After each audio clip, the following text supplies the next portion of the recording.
Hello, this is your RPG archivist. Unless you think that I only read these, don't actually run them, here is my take on Lost Mine of Phandelver. We were actually doing this adventure year before last, and I've been holding off because things that happened in this adventure were affecting the current adventure that we are running, the Dragon of Icespire Peak. But I think we've gotten past all that, so I think it's safe for me to go ahead and do a review, or maybe an overview of Lost Mine of Phandelver here. This is the adventure that came with the starter set. It starts simply enough. You're leaving Neverwinter, basically on a little convoy job, when you find an overturned cart. And that overturned cart belongs to your boss that left about a day ahead of you. Sildar Hallwinter is his name. This leads the players. Here, let me show you this real quick. This is the map. If you saw my my video on the Essentials kit, you will recognize this map. It is nearly identical, except we have different locations. Like Thunder Tree is not listed in the Icespire map. Neither is Cragmaw Castle, or Agatha's Lair, or Old Owl Well. There's a lot of stuff going on here. So, there's a bit of an ambush. This has always cracked me up. This ambush is two goblins. Really, two goblins versus an adventuring party. Needless to say, my players handily defeated the goblins and moved on to the next part, locating the Cragmaw hideout. This was a fun little adventure, but my players ran into trouble. They got to here and were concerned about the wolves, and decided, you know what, they're chained up, let's just eliminate the problem right now. And one of them started firing arrows at the wolves. And of course the wolves broke their chains and attacked. Because the way the party had approached the wolves, it was nearly a TPK. Because what would happen is one would fall, and then the other one would come into assist, and that one would fall, and then the other one would come into assistance, and in the end, we had one lone survivor dragging the others out. And since the Cragmaw goblins were now alerted to their presence, they hid out in the forest. Well, I decided, well, I'm going to throw them a bone. I had a little encounter with two goblins walking up the trail, shirking their duties, and they're supposed to be looking for the party out on the Tybor Trail, but instead they've decided to go fishing. Hilarity ensued when they walk in on the camp, because I thought it would be funny, and it was. It was a funny little bit, and it led to one of our most endearing characters, a reoccurring character, the Goblin Kevin. Now, at this time, his name was Other Kevin.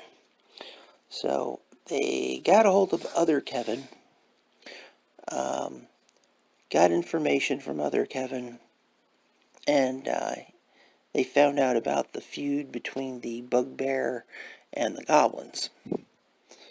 So they went back to the Cragmaw hideout. They had a lot of fun here. discovered Kevin had managed to get ahead of them and tell the bugbear about the party coming. So that's stab in the back number one. Long story short, the players handily, again, took care of this. There was no TPK, not even close this time. They played very smart. A well-timed charm person on the bugbear was enough to enter into some interesting role play. Unfortunately for them, the bugbear had snapped out of it, figured out what was going on, and managed to escape down the tunnel. They managed to save Sildar Hallwinter, who he is basically the guy that moves the story along. Fun little segment. Enjoyed it. I like how the caverns are kind of like up and down and windy like this. That's something you don't see enough of in dungeon maps. I mean, if you're in a cave complex, you're not just going to have like this overhead view and it's all going to be like on one level. Cave, if you've ever been in a cave or if you've ever known any scalumpers, they could tell you there are vertical shafts, there are slopes, there are ledges. Yeah, natural caves are all over the place. So I like that. Okay, very good, well set up adventure here. This was fun. Moving right along.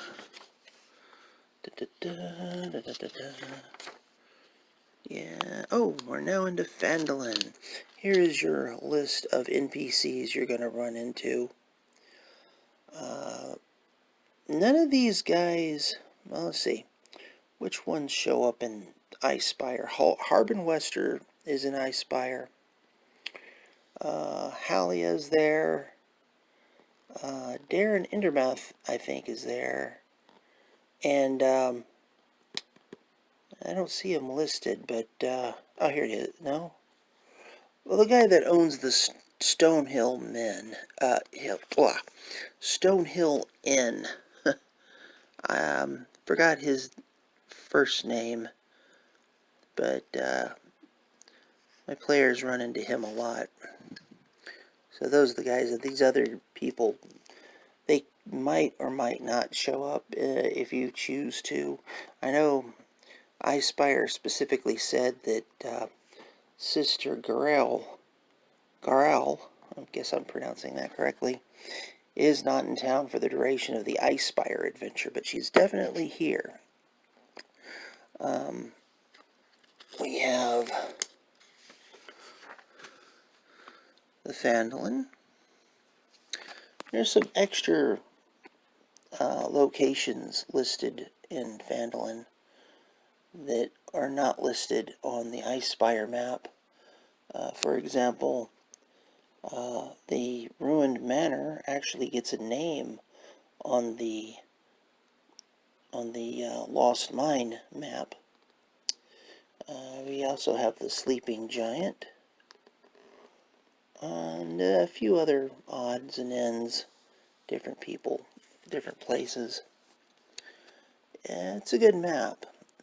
I wish they had incorporated, at the very least, in the Icespire map, Trezendar Manor, at least listed that one. And, oh well, what are you going to do? So, the town has a hoodlum problem. And this hoodlum problem are the red brands. So the party eventually will decide to deal with the red brands and go to the red brand hideout. Here's the red brand hideout. Another fun adventure. There were some complications.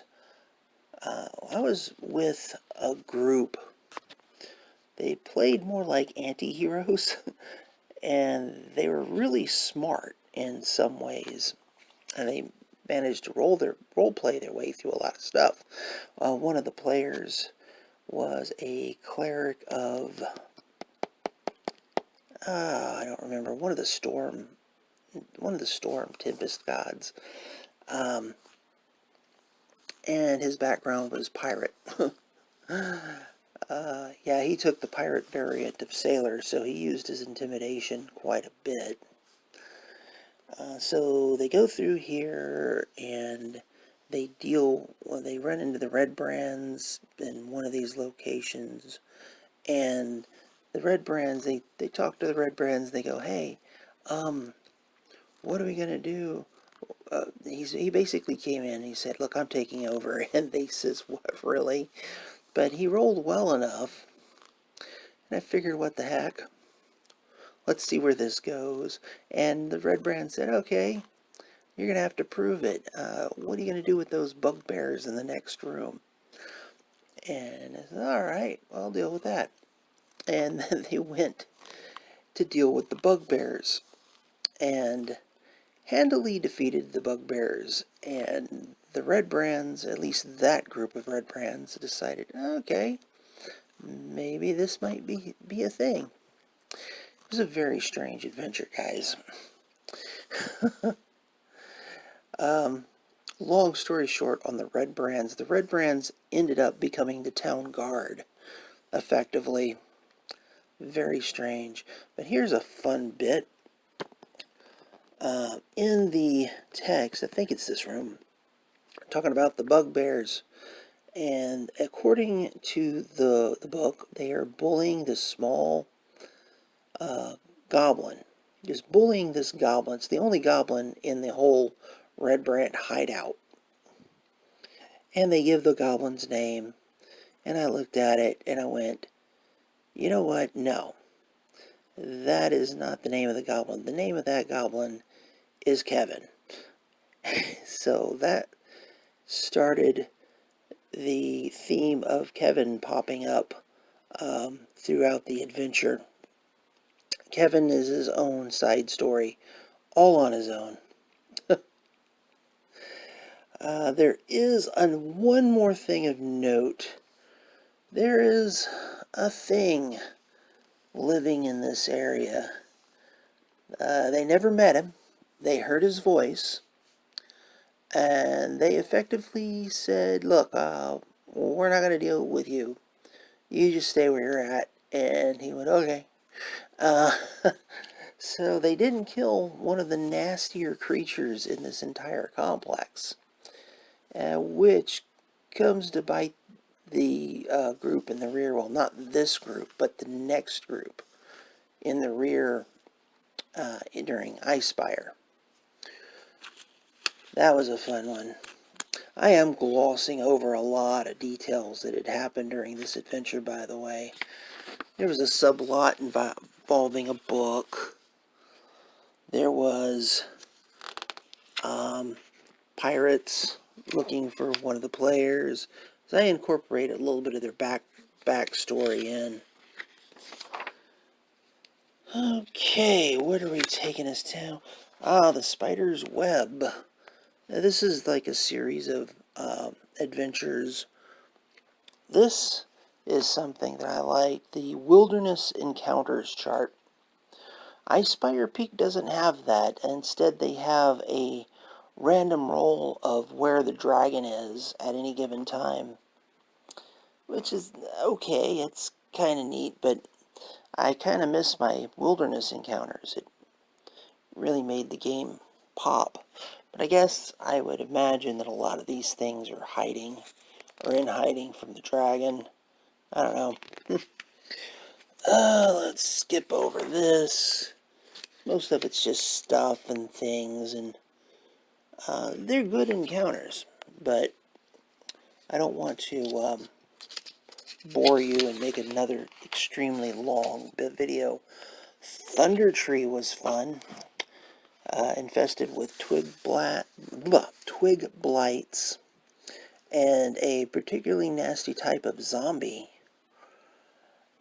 But most interesting was the dragon, Venomfang. And they've been warned that there is a dragon in the town. And they get over to here, and they're dragon cultists. And the dragon cultists are looking to recruit Venomfang to their cause. So there they are. And they get into a big fight. There it is. And it pours out into the street, and Thunderwave. And I went, oh, Thunderwave. And I counted the squares. And guess what, guys? The dragon heard the Thunderwave.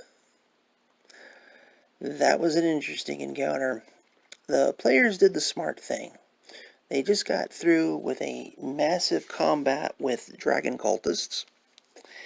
And Venomfang came over, and they bailed. And if I remember right, they ducked into here, cast fog, confused the dragon, and made their way out the back door. And it was intense. Very intense. They did not kill Venomfang, which ends up affecting the next adventure, Dragon of Icespire Peak. You guys got to keep notes as you're being a dungeon master, because things that your previous party do or do not do can affect the next game. And players like that sort of attention to detail, which is weird because I'm not really a detail-oriented kind of guy. Let's skip over. And then, of course, Cragmaw Castle. This is the part where you rescue the dwarf. Nothing much of particular interest ended up here. They didn't find the owl bear that was in one of the rooms. I threw in a Neilbog in among the goblins, but the players hardly even noticed that there was a Neilbog in there. These guys aren't as tough or as interesting as you'd think they'd be. Let's see. They found more information on the black spider. By the way, something I haven't explained is they've got this mysterious figure known as the black spider.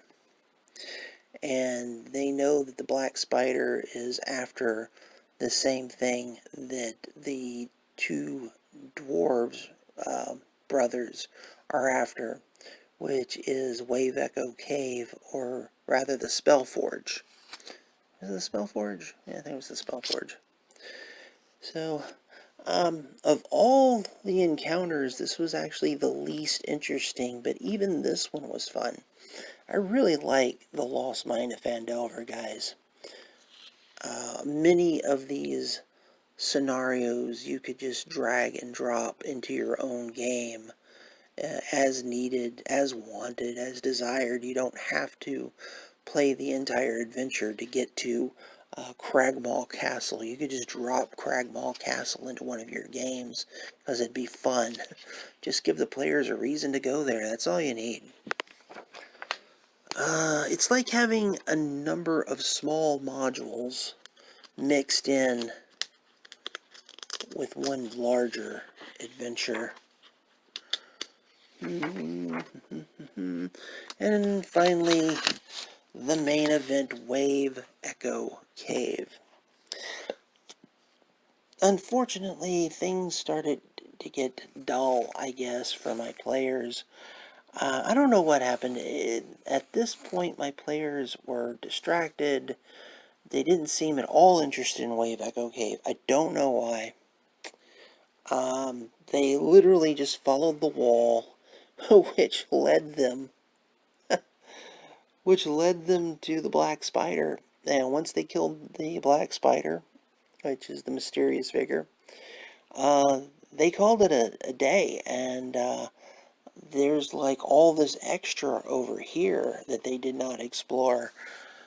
If any future adventurers come to Wave Echo Cave, there's going to be plenty for them to encounter that the previous party didn't. Of course, I'd have to restock the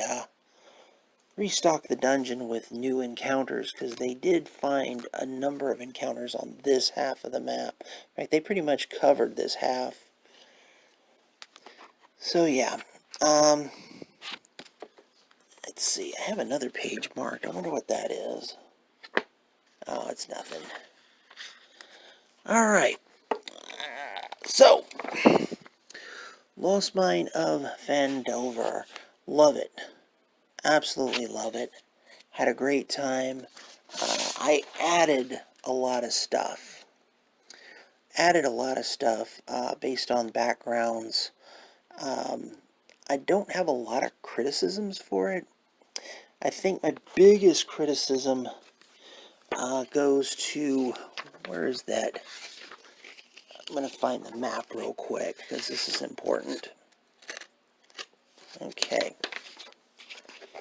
Come on. No. There we go. I think this is probably my biggest gripe, and it's really not a particularly egregious thing. Look what's on the map here. You can't see it because my phone doesn't focus well, because I got a crummy camera on a crummy phone. That says Neverwinter. That's right. A major city in the Forgotten Realms lore, right there, Neverwinter. There is the Tribor Trail. There's Phandelver. Thunder Tree, one of the adventures. This is a linear adventure presented as a sandbox.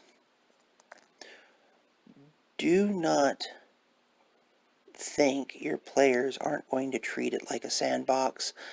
Twice I had my players go to Neverwinter. Twice. And I had to come up with my own encounters and my own stuff. There's apparently a lot of stuff going on in Neverwinter that never got fully fleshed out and resolved. Had a lot of jumping off points for adventures in Neverwinter, but we didn't do a full-on adventure there. Now here's the sad part. There isn't so much as a description of Neverwinter in this entire book. It's just the place you leave from. You leave Neverwinter to go to Phandelver, and that's it. There needs to be at least some text, even if it's just a paragraph, explaining Neverwinter and what's going on there now. They really should. Overall, though, I loved running Lost Mine of Phandelver, and I wish the group hadn't kind of petered out toward the end. People were getting jobs, people were going to school. It was getting a little rough for them, I guess, to keep playing. But we had a great time up to that point. Yeah, recommend Lost Mine of Phandelver.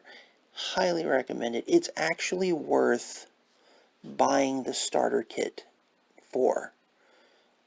It really is. Make your own characters, though.